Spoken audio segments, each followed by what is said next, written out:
Ертегі апалы-сіңілі үшеу. Ертеде бір жалғызбасты әйел өзінің 3 қызын асырап бағу үшін күні-түні жұмыс істеп дамыл көрмепті. Шешесінің арқасында 3 қызда бой жетіпті. Қыздар теңін тауып тұрмысқа шығып жан-жаққа кетіпті. Арада бірнеше жыл өтеді. Шешелері қартайып, сырқаттанып, төсек тартып жатып қалады. Ол қыздарын шақырып келуге сары тиынды жұмсап, «Қыздарыма менің халімді хабарлап, тез жетсін деп айтшы» дейді.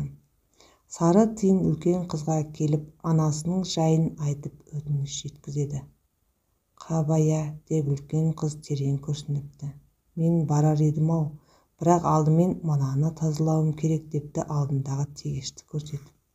«Мен анаңның жағдайы ауыр деп тұрсам, сен түкке тұрмайтын тегешіңді айтып тұрсың ба?» деп тиын қатты кейіпті. «Олай болса осы тегешіңді өмір бойы арқалап өт». Тегешке жан бітіп қызың арқасына жабыса қалыпты.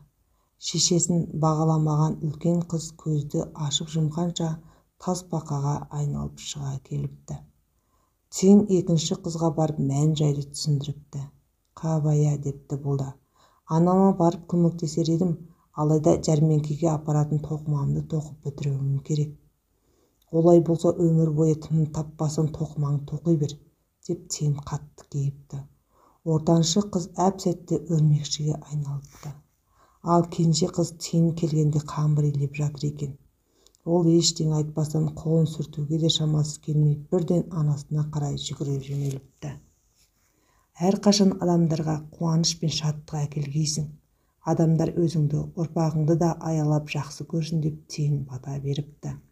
Шынында кенже қыз ұзақ өмір сүріпті. Барлық жан оған құрметпен қарап жақсы көріпті.